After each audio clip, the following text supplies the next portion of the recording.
So guys, মুর্শিদাবাদে গিয়ে এটা আমি কেমন বেগুন দেখলাম। তো ব্যাপারটা হচ্ছে আজকে কিন্তু আমরা মাছ নিয়ে এসেছি মুর্শিদাবাদে বিক্রি করতে।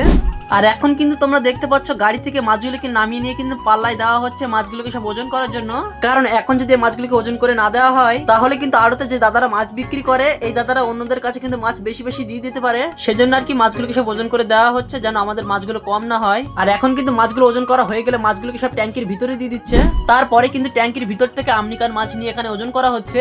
আর এরপরে মাছগুলো সব ওজন করা হয়ে গেছে। আর মাছের ওজন হয়েছে 7 কেজি 200 135 টাকা করে কেজি। তারপরে কিন্তু এখানে আরো এক দাগ আমনিকান মাছ ওজন করা হচ্ছে। আর এই মাছগুলোও কিন্তু ওজন করা হয়ে গেছে। আর মাছের ওজন হয়েছে 5 কেজি 700 গ্রাম 125 টাকা করে। তারপরে কিন্তু এখানে সিলভার কাপ মাছ ওজন করা হচ্ছে।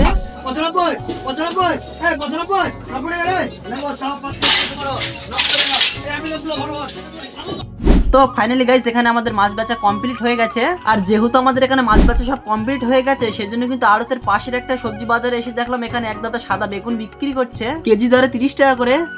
তো ভিডিওটাই পর্যন্ত, দেখাচ্ছে নেক্সট ভিডিওতে, বাই।